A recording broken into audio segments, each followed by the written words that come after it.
Normandy, June 1944. Lieutenant Thomas Ashford held the captured German scope to the light, its Zeiss glass catching the dawn. His battalion laughed. "Fighting Jerry with Jerry's toys?" they mocked. But in 5 days, 28 Wehrmacht snipers would fall silent, and the British advance would gain what no artillery barrage could secure: freedom from invisible death. What Ashford discovered that morning would rewrite counter-sniper doctrine and prove a devastating truth. Sometimes the enemy's own weapon becomes their greatest weakness. 16th June 1944, 05:30 hours. The ruined outskirts of Caen smelled of cordite, burnt timber, and death. Lieutenant Thomas Ashford, aged 27, from Dover, crouched in the skeleton of a Norman farmhouse, his hands trembling not from fear, but from 48 hours without proper sleep. Through the shattered window, the Norman hedgerows stretched like a maze designed for murder. Somewhere in that green labyrinth, German snipers waited. The British advance had stalled completely.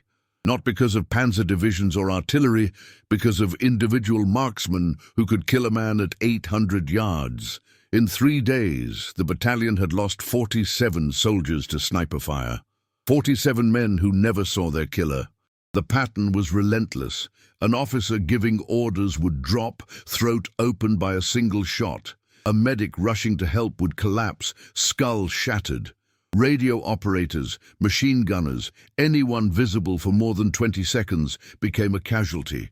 Major Hastings had tried everything conventional doctrine prescribed: artillery bombardments that churned earth but never found the hidden shooters, infantry patrols that returned with more dead, counter-sniper teams using standard Lee-Enfield rifles with British scopes, snipers who themselves became targets within hours. The mathematics were brutal. For every German sniper eliminated, 5 British soldiers died. The advance required yards that cost lives no battalion could afford. Ashford studied the German scope he'd taken from a dead Wehrmacht soldier 3 days prior. A Zeiss Zielvier 4X scope, its optics superior to anything British ordnance provided. The glass was clearer, the crosshairs finer, the mounting system more stable. When he'd shown it to the armourer, Sergeant Cooper had laughed. "You planning to use Jerry's toys, sir? Bit desperate, aren't we?" The other snipers had been worse. "Unreliable foreign rubbish," they'd said. "Stick with what His Majesty's Army issues." But Ashford had measured British casualties through his own scope for 72 hours. The German snipers weren't just skilled. They were equipped with optical superiority that British counter-snipers couldn't match. British doctrine emphasized fieldcraft and discipline. German doctrine emphasized technology and precision. The result? British snipers couldn't see German positions until it was too late. He'd spent the previous night in the farmhouse cellar, carefully mounting the Zeiss scope onto his Lee-Enfield. The fitting required improvisation. Filing mounting brackets, using wire to secure the scope housing, testing and retesting the zero. Cooper had helped grudgingly, muttering about courts-martial for unauthorized equipment modifications. By dawn, the hybrid rifle was ready, British reliability meeting German optical precision. At 05:47 hours, Ashford spotted movement 1,200 yards northeast. Through the Zeiss scope, the world transformed. Details invisible through British optics became crystal clear. A hedgerow that appeared solid revealed a carefully constructed hide, branches arranged too uniformly. Inside, barely visible, the glint of another scope. A German sniper, patient, waiting for British officers to emerge during morning briefing. Ashford's pulse steadied. He'd been trained at the War Office's newly established sniper school, 12 weeks learning windage calculation, breathing control, target identification. But training assumed equivalent equipment. This scope changed calculations fundamentally. He could see details at ranges where German snipers believed themselves invisible. For the first time since Normandy, a British marksman possessed the advantage. He adjusted for wind, northwest at 8 knots, and distance. The mathematics required instinct, earned through 5,000 practice rounds. Breath control. Inhale, exhale halfway. Hold. The German sniper shifted slightly, preparing his own shot. Ashford's finger tightened on the trigger. The Lee Enfield kicked. Through the scope, he watched the German sniper's head snap back, the body slumping forward into the hide that had seemed impenetrable. Silence held for 3 seconds. Then chaos erupted as the German sniper's comrades realized their position was compromised. But Ashford was already scanning for secondary positions. The Zeiss scope revealed what British optics couldn't. Heat shimmer from a church bell tower 800 yards east, indicating a recently fired weapon. Another scope glint from a barn loft. The Germans had established overlapping fields of fire, each sniper supporting others. Breaking one position meant finding them all. By 0630 hours, Ashford had identified 7 German sniper positions through optical advantages they didn't know he possessed. He reported coordinates to Major Hastings, who arrived personally, skeptical. "You're certain? Last 3 times we shelled suspected positions, we found nothing." Ashford handed him the scope. Hastings looked, went silent, then whispered a very un-officer-like profanity. "Where did you get this?" "Dead German, sir, Zeiss optics, superior glass quality, better light transmission, finer reticle. I can see positions British scopes can't resolve." Hastings studied the scope, his expression shifting from skepticism to calculation. "How many can you locate?" "All of them, sir, given time." Hastings made the decision that would prove pivotal. "You have 24 hours. Find them all. Kill as many as you can. I'm holding the advance until you clear this sector." The gamble was enormous. Delaying the advance meant German reinforcements might arrive, but continuing the advance meant more casualties from invisible killers. Hastings had commanded long enough to recognize when conventional doctrine was failing. Sometimes the solution emerged from desperation and improvisation rather than regulation and procedure. Ashford spent the day hunting from position to position, never staying in one location beyond a single shot. The German snipers had established a pattern: shoot, relocate, shoot again. But they didn't know they were now visible to optics they'd believed exclusive. By nightfall, Ashford had eliminated 6 German snipers. Battalion casualties from sniper fire, 0. For the first time in 4 days, British soldiers moved without fear of invisible death. But 22 German snipers still operated in the sector, and they would now be hunting the hunter who'd shattered their dominance. 17th June 1944, 0445 hours. Ashford hadn't slept. The barn he'd chosen as overwatch position smelled of old hay and rat droppings, the floor littered with shell casings from previous occupants. Rain drummed against the shattered roof, turning the Norman countryside into grey obscurity. Visibility through conventional optics would be impossible, but the Zeiss scope's superior light-gathering capability transformed dawn murk into navigable terrain. The German snipers wouldn't expect effective British counter-sniper operations in these conditions. That presumption would kill them. The previous day's success had spread through the battalion like wildfire. Soldiers who'd moved, hunched and terrified, now walked upright. But Ashford knew the reality. He'd eliminated the least experienced German snipers first. The survivors would be veterans, men who'd killed on the Eastern Front, who understood concealment at levels British doctrine didn't teach. They would have analyzed his methods, identified his advantages, and begun planning countermeasures. At 0512 hours, Ashford spotted the first probe. Movement at 1100 yards, deliberately obvious. A helmet raised above a trench line. A classic bait tactic, inviting the counter-sniper to reveal his position by shooting. Through the Zeiss scope, Ashford tracked backwards along the sightline, searching for the real threat. There, 1400 yards distant in a destroyed tank hulk, the faintest heat shimmer and scope glint. The German sniper was using the same doctrine Ashford had observed repeatedly: bait and ambush. He didn't take the shot. Instead, he marked the position and waited, scanning for additional threats. The The Germans were hunting him specifically now, dedicating resources to eliminating the threat that had broken their dominance. At 0534 hours, a second probe, a British uniform hung on a pole, waving slowly, another bait. Ashford traced the sightline to a church tower 1,500 yards northwest. The Germans were establishing crossfire zones, attempting to triangulate his position through reaction patterns. The rain intensified, reducing visibility to levels where conventional counter-sniper operations would cease. But the Zeiss scope's coating resisted water better than British optics, the lenses remaining clear when British scopes would fog.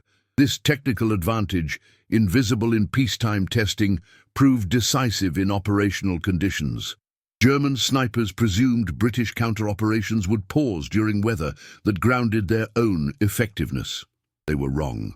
At 0603 hours, Ashford identified the German commander's mistake. Confidence in weather as defensive measure led to relaxed concealment discipline. Through the scope, he observed a German sniper in the tank hulk shifting position, momentarily silhouetted against lighter background. The shot required compensation for wind, 22 knots from the west, gusting, and rain trajectory disruption. Ashford calculated, breathed, fired. The German sniper collapsed sideways, visible through the scope's clarity even at extended range. Immediately, Ashford relocated. German doctrine emphasized immediate counter-battery fire against revealed positions. Within 40 seconds, mortar rounds impacted the barn, collapsing the western wall in cascading timber and stone. But Ashford was already 300 yards south, observing from a hedgerow position, watching for German responses that would reveal additional sniper locations. The pattern repeated through the day. German snipers attempted concealment tactics perfected through years of Eastern Front experience, false positions, decoy equipment, camouflage that had defeated Soviet counter-snipers. But they didn't account for optical superiority that revealed details they believed invisible. By 1400 hours, Ashford had eliminated 4 more German snipers, bringing the total to 10 in 36 hours. But the cost was mounting personally. Ashford's hands shook constantly from adrenaline saturation. His vision blurred from scope strain. His back screamed from hours of immobility in freezing mud. He'd eaten nothing but cold tinned beef and hard biscuits, drunk nothing but rainwater collected in his helmet. The other British snipers had attempted to replicate his methods, but lacked the optical advantage. 2 had been killed that morning, caught by German counter-snipers whose equipment remained superior to standard British issue. Major Hastings visited at 1630 hours, crawling through mud to Ashford's position beneath a collapsed stone wall. Battalion wants to know if you can continue. Headquarters is asking questions about the German scope. There's talk of courts-martial for unauthorized equipment. Ashford's laugh was harsh. Tell headquarters they can court-martial me after the German snipers are dead. Tell them British soldiers aren't dying because I'm using enemy optics. Tell them I've killed 10 snipers in 36 hours because German engineering is better than British procurement. Hastings grimaced. I told them exactly that, in somewhat more diplomatic language. They've given approval for continued operations, pending post-action review. How many Germans remain? Ashford had been tracking patterns, identifying firing positions through scope observations. 18, possibly 20. They're concentrated around the eastern approach now, protecting the road to Caen. Killing them means going into their prepared defensive terrain. Hastings nodded slowly. The advance begins in 48 hours. We need that road clear, or casualties will be catastrophic. Can you do this? It wasn't a question about capability, it was about will. Ashford had been operating beyond normal human endurance for 2 days, functioning on willpower and rage at watching his battalion be slaughtered by invisible killers. I can do this, sir, but I'll need darkness, and I'll need them to believe they've won. The plan formed through conversation conducted in whispers beneath the ruined wall as rain turned to freezing drizzle. Ashford would stage his own death, a visible casualty that would convince German snipers their hunter was eliminated, triggering relaxed concealment discipline. While they celebrated, he would be hunting from new positions using darkness and optical superiority to eliminate them methodically. At 1947 hours, the performance began. Ashford arranged his helmet and coat on a stake positioned to be visible from known German sniper locations. At 1952 hours, 3 German snipers fired simultaneously, shredding the decoy. Ashford observed through the Zeiss scope, marking muzzle flashes, calculating positions. For 30 minutes, he waited as German snipers emerged cautiously, believing their primary threat eliminated. Then he began systematically killing them. 1 shot every 8 minutes, repositioning after each elimination. By midnight, 4 more German snipers were dead, 14 confirmed kills in 48 hours.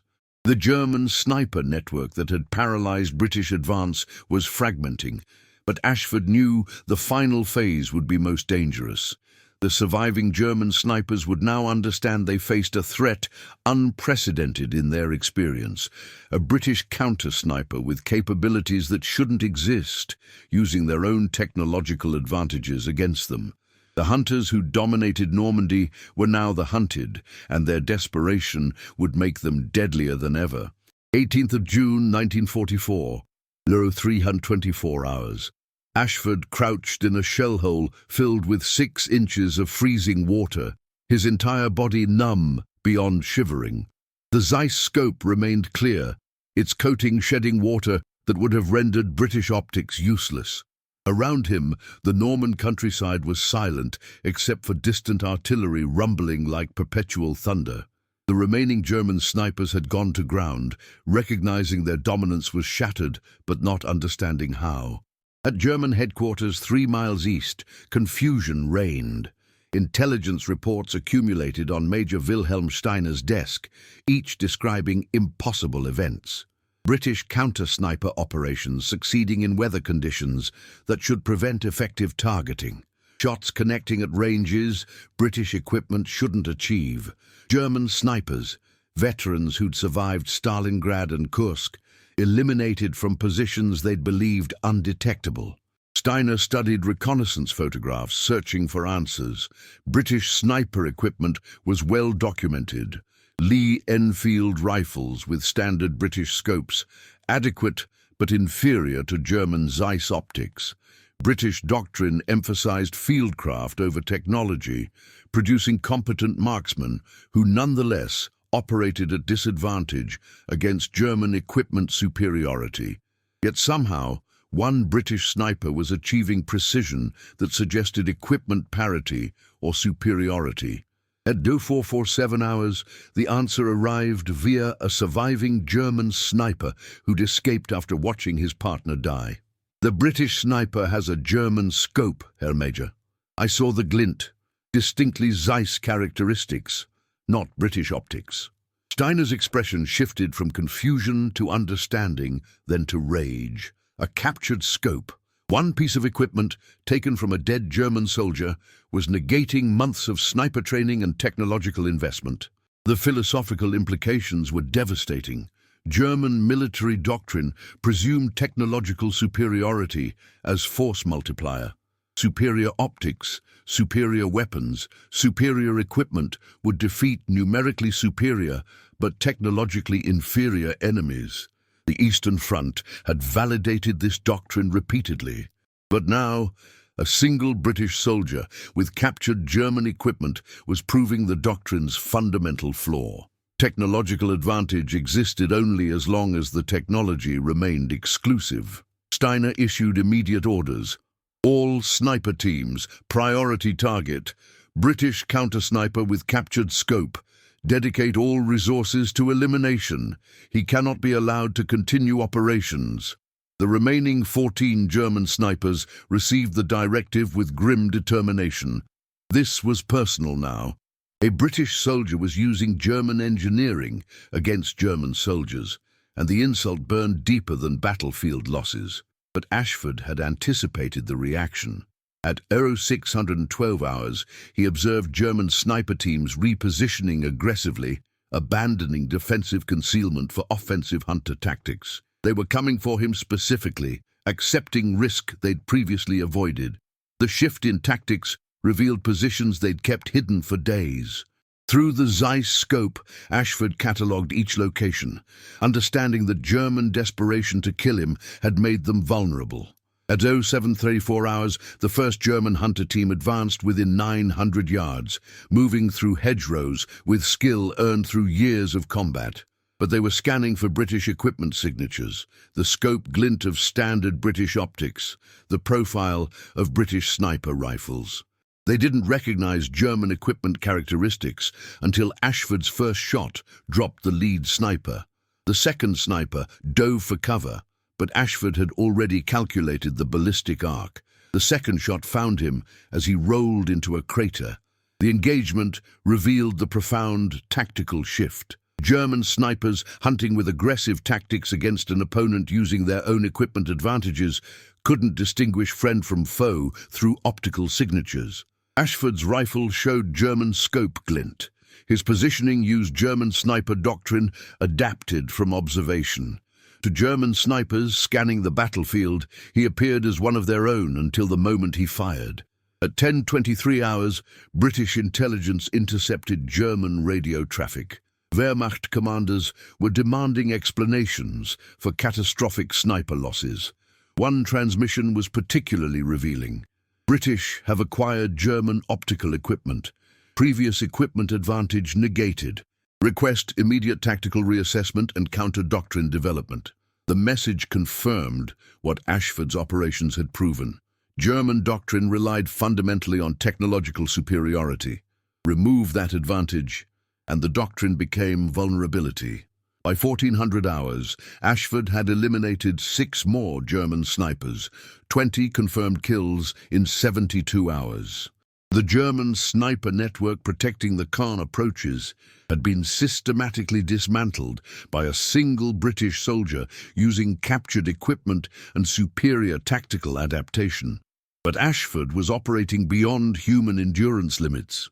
His hands shook uncontrollably, his vision doubled intermittently, his decision-making slowed by exhaustion so profound that standing required conscious effort. Major Hastings found him at 16:15 hours, collapsed in a drainage ditch, still clutching the rifle with German scope. "Ashford, you've done enough. The advance is proceeding. We've lost 12 men to sniper fire in 3 days compared to 47 in the previous 3. You've changed the tactical situation fundamentally. Come back." But Ashford shook his head. 8 German snipers remain, sir. If we advance now, they'll exact revenge casualties for every man I killed. I need to finish this. The argument was academic. At 16:47 hours, German artillery began preparatory bombardment for a counterattack. The remaining German snipers would be repositioning to support defensive operations. Ashford had hours, perhaps minutes, to locate and eliminate them before they became embedded in defensive positions where extraction would require days and cost dozens of British lives. He loaded fresh ammunition, checked the Zeiss scope for damage, and moved toward the sound of German armor maneuvering for counter-assault. At 18:23 hours, as twilight reduced visibility to levels where normal operations would cease, Ashford's optical advantage became absolute. The Zeiss scope's superior light-gathering capability rendered twilight into operational terrain. He observed German snipers moving to defensive positions, visible through optics when they believed darkness provided concealment. From 1830 to 1947 hours, Ashford eliminated 7 German snipers in systematic execution that broke the final element of German sniper defense. At 2003 hours, Ashford located the final German sniper, an older soldier, possibly 40, with veteran's caution and skill. Through the scope, Ashford observed the Germans studying the battlefield, calculating British positions, preparing for dawn operations. The German never knew he was being observed by the scope that shouldn't exist. Ashford's final shot ended the German sniper network's existence in Normandy's British sector. 28 confirmed kills in 5 days. 0 German snipers remaining. The impossible accomplished through captured equipment and refusal to accept death as inevitable. 22nd June 1944, 11:45 hours. The British advance toward Caen proceeded with casualties 73% below projections. Soldiers moved through Norman hedgerows without the constant fear of invisible death. Medical stations treated conventional combat wounds rather than the catastrophic head and chest shots characteristic of sniper fire. The tactical situation had transformed because one lieutenant refused to accept equipment inferiority as unchangeable reality. Ashford sat in a field hospital, his hands bandaged from scope recoil injuries, his eyes treated for strain damage from days of continuous magnified observation. The Zeiss scope lay on the table beside him, now the subject of intense British military interest. Ordnance specialists photographed every detail, engineers measured optical characteristics, tacticians debated implications for British sniper doctrine. The statistical analysis was undeniable. One soldier using captured German equipment had eliminated 28 German snipers across 5 days, achieving a kill ratio unprecedented in British sniper operations. Battalion casualties from sniper fire decreased from 47 in 3 days to 4 in 7 days following Ashford's operations. The advance to Caen proceeded 5 days ahead of revised schedule because German defensive fire support collapsed when sniper network was destroyed. But the deeper impact transcended tactical success. British sniper doctrine had emphasized fieldcraft and discipline as compensation for equipment inferiority. The presumption was that British soldiers, through superior training and determination, would overcome German technological advantages. Ashford's operations proved that doctrine was fundamentally flawed. Technology mattered. Equipment quality determined operational capability. British soldiers were being sent into combat with inferior equipment and told that courage would compensate. Courage couldn't defeat physics and optics. Within weeks, British Ordnance began crash program to develop optical systems matching German capabilities. The program drew directly from measurements of captured Zeiss scopes, reverse engineering coating technologies, glass quality, mounting stability. By August 1944, first British manufactured scopes incorporating German optical principles reached frontline snipers. By October, British counter-sniper kill ratios improved 340% compared to June statistics. Ashford received the Military Cross for exceptional courage and tactical innovation under combat conditions. The citation mentioned eliminating 28 enemy snipers, but omitted the detail about captured German equipment, which remained classified until 1952. The official narrative emphasized British courage and skill, downplaying the reality that British soldier succeeded primarily because he used German technology against German soldiers. The German response was equally transformative. Wehrmacht sniper doctrine underwent complete revision following Normandy. The presumption of technological exclusivity was abandoned. German snipers were trained to assume enemy might possess equivalent optical capabilities. Concealment tactics that relied on equipment superiority were replaced by tactics assuming equipment parity. The psychological impact was profound. German military doctrine had promised technological superiority as compensation for numerical inferiority. When that promise proved false, German tactical confidence eroded fundamentally. Historians analyzing Normandy campaign identified Ashford's operations as pivotal moment in broader technological arms race. The Zeiss scope incident demonstrated that technological advantage was temporary, transferable, and ultimately democratizing. Superior equipment might provide initial advantage, but equipment could be captured, reverse-engineered, reproduced. Permanent advantage required continuous innovation, not merely superior starting point. Ashford returned to combat in August 1944, now commanding British sniper training program. He implemented doctrine emphasizing equipment quality as fundamental requirement, not optional enhancement. His training manual opened with simple statement, A skilled marksman with inferior equipment will lose to an adequate marksman with superior equipment. Equipment matters. Never accept inferiority as unchangeable. The doctrine represented philosophical revolution in British military thinking. By war's end, British sniper equipment had achieved parity with German optics.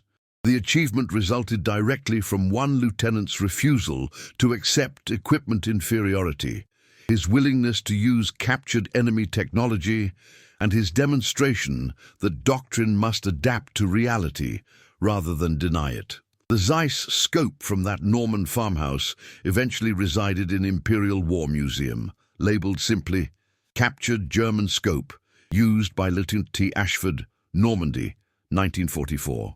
28. Confirmed eliminations.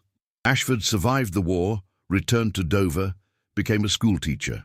He rarely discussed his wartime service, embodying British reserve about personal achievement. When pressed, he described his operations with characteristic understatement. "I used what worked. The German scope worked better," seemed rather obvious, really. But his students remembered one particular lesson he emphasized repeatedly. Innovation isn't always about creating something new. Sometimes it's about recognizing that the solution already exists, just in unexpected hands. That week in Normandy, the best British technology was German. Took me 48 hours to stop being proud and start being practical. Those 48 hours cost British lives. Learn from that. The lesson transcended military application. Post-war British industrial policy incorporated similar principles. Technological advancement required acknowledging when competitors achieved superior solutions, studying those solutions without pride, interfering with practicality, adapting and improving rather than rejecting because of origin. The Zeiss scope incident became case study in engineering schools, business programs, policy academies, example of how individual willingness to embrace pragmatism over doctrine could transform strategic outcomes. Ashford died in 1987, aged 70. His obituary in the Times mentioned his military cross, but focused primarily on his teaching career. The full classified details of his Normandy operations weren't released until 1995. By then, military historians recognized his operations as defining moment when British doctrine shifted from presuming courage could overcome equipment inferiority to demanding equipment parity as prerequisite for operational success. The German scope he'd used remained in museum display, its optics still clear after 5 decades. Beside it, a simple placard. This scope killed 28 German snipers in 5 days. It proved a fundamental military truth. The best weapon is the one that works, regardless of whose flag manufactured it. Lieutenant Thomas Ashford understood that doctrine, tradition, and pride matter less than bringing soldiers home alive.